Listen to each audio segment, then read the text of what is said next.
جس T V debate پر گفتگو اور چرچا کرنے جا رہے ہیں وہ ہے concept of God in words religion, یعنی مذاہب عالم میں خدا کا تصور۔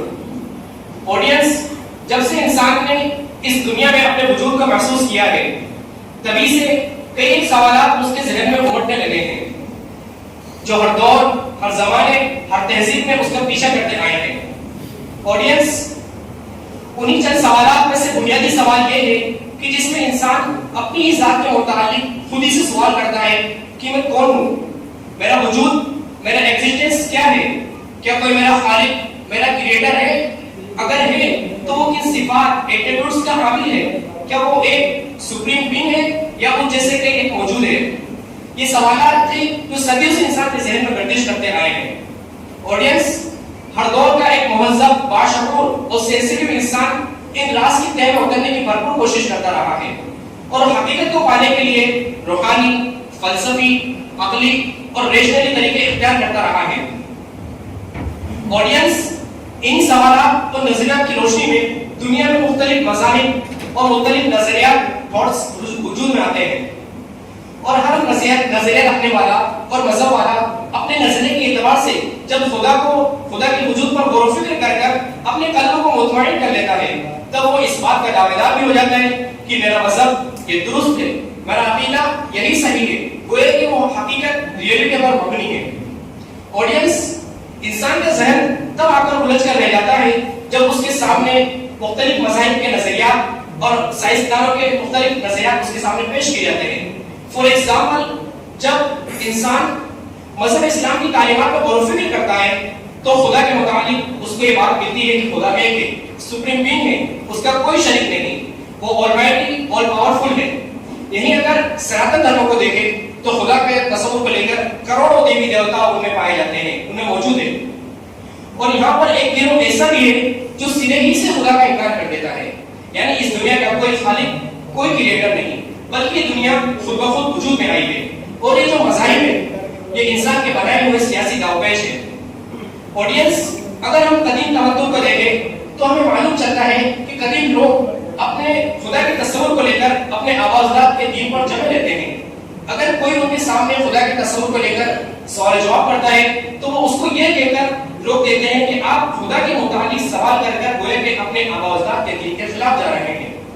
لیکن چونکہ آج کا دور یہ قدیم تمدن پر ہرگز موقوف نہیں ہے بلکہ جدیدیت کی جانب سرعت کے ساتھ بڑھ رہا ہے اور ٹیکنالوجی اور مصنوعیات کی جانب بڑھ رہا ہے، جس کا خاصا نتیجہ یہ ہوا کہ انسان اپنے متعلق یہ گمان یہ خیال کر بیٹھا ہے کہ اس کو آزادی رائے کا حق حاصل ہے، وہ جو چاہے سوچ سکتا ہے، جو چاہے سمجھ سکتا ہے اور جو چاہے بول سکتا ہے۔ انسان کے اسی نظریے اور اسی تھاٹ کو فروغ دینے کے لیے سوشل میڈیا پیش ہے کہ انسان سوشل میڈیا پر انہی نظریات کو سنتا ہے، دیکھتا ہے اور کمنٹ کے ذریعے اپنے رائے کو پیش کرتا ہے۔ اور اسی سوشل میڈیا پلیٹ فارم پر خدا کے کانسیپٹ پر ڈیبیٹس اور مذاہب کی تاریخات پر کانفرنس اور اسی طرح اہم واقعات مختلف وقت تک اس پر اپلوڈ ہوتے رہتے ہیں۔ آڈینس، اسی اہمیت اور حساسیت کے پیش نظر ہم نے ملک کی فیمس اسلامک یونیورسٹی دارالعلوم وقف دیوبند میں اس پر ایک ڈیبیٹ منعقد کیا ہے کہ جس میں ہم نے ملک کے مشہور و معروف اسکالرز کو یہاں پر انوائٹ کیا ہے۔ آڈینس، اگر ہم دیکھیں تو خدا کے تصور کو لے کر دنیا میں کئی اہم انقلابات ہوئے اور کئی اہم واقعات وجود میں آئے۔ فار ایگزامپل، خدائی کے تصور کو لے کر میسنجر آف گاڈ پروفٹ محمد صلی اللہ علیہ وسلم اس دنیا میں توحید کی دعوت لے کر آئے۔ ہم آگے چلے تو دیکھیں کہ خدائی کے تصور کو لے کر صلیبی جنگیں جو 10th سینچری کے آخر سے 12th سینچری کے آخر تک چلتی ہے، جو مسلمانوں اور عیسائیوں کے درمیان القدس پر قبضہ کرنے کے لیے ہوتی ہے۔ اب اسی طرح دیکھیں تو خدائی کے تصور کو لے کر فرانسیسی انقلاب کہ جس میں 1789 میں جو چرچ اور بادشاہوں کو خدائی حق دینے کے خلاف عوامی بغاوت کہ جس میں ایک نعرہ بلند ہوتا ہے مین از اے مین آف میشر آف تھنگ۔ اس کا نظریہ، اس کا اصل یہ ہوا کہ سیکولرزم، ایتھیزم، دین یہ ذاتی حق قرار پائے۔ اگر ہم دیکھیں نازی جرمنی کہ جس میں ہٹلر نے ایک مخصوص طبقے کو اپنا اور خدا کا دشمن سمجھ کر موت کے گھاٹ اتار دیا اور اپنے آپ کو خدا کا برتر سمجھ کر پوری دنیا پر قبضہ کرنا اس نے چاہا۔ آڈینس، اس طرح کے کئی واقعات ہیں دنیا کے اندر جو خدا کے وجود کو لے کر رونما ہوئے ہیں. اگر انہی غور و فکر کے نتیجے میں تمام مذاہب کے درمیان سے اختلافات ختم ہو جائے اور انسان حق کو پا لے اور امن و امان، شانتی، انقلابات پیدا ہو جائے تو کیا بعید ہے. اسی پر ڈیبیٹ اور گفتگو کرنے کے لیے ہم نے ہر مذہب کے فیمس اسکالرز کو یہاں پر دعوت دی ہے، انوائٹ کیا ہے. ہمارے یہاں پر موجود ہے مذہب اسلام کے خدا کے تصور کو پیش کرنے کے لیے مولانا عادل صاحب، جو کہ ہمیں بتائیں گے کہ مذہب اسلام میں خدا کے تصور کو لے کر کیا پایا جاتا ہے. یہی ہمارے پاس ہے سناتن دھرم کے نظریات کو رکھنے کے لیے گرو جی شاداب صاحب، جو ہمیں بتائیں گے کہ سناتن دھرم میں خدا کو لے کر کیا نظریات اور واقعات پائے جاتے ہیں. اور اسی طرح ہم نے ایسے گروہ کو، ایسے فردوں کو یہاں پر بلایا ہے جو سرے ہی سے خدا کا انکار کر دیتا ہے کہ اس دنیا کا کوئی خالق، کوئی مالک نہیں. یعنی اس سے میں مراد ایتھیزم کی ترجمانی کرنے کے لیے ہمیں یہاں پر بلایا پروفیسر محمد یاسین صاحب کو. وہ ہمیں بتائیں گے کہ ایتھیزم کے اندر خدا کو لے کر کیا تصورات اور نظریات پائے جاتے ہیں. آئیے ہم اپنے سوال جواب کا سلسلہ شروع کرتے ہیں. تو میں سب سے پہلے سوال کرنا چاہوں گا ہمارے ہندو گرو کے محمد شاداب صاحب سے. محمد شاداب صاحب، خدا کو لے کر سناتن دھرم میں کیا تصورات پائے جاتے ہیں؟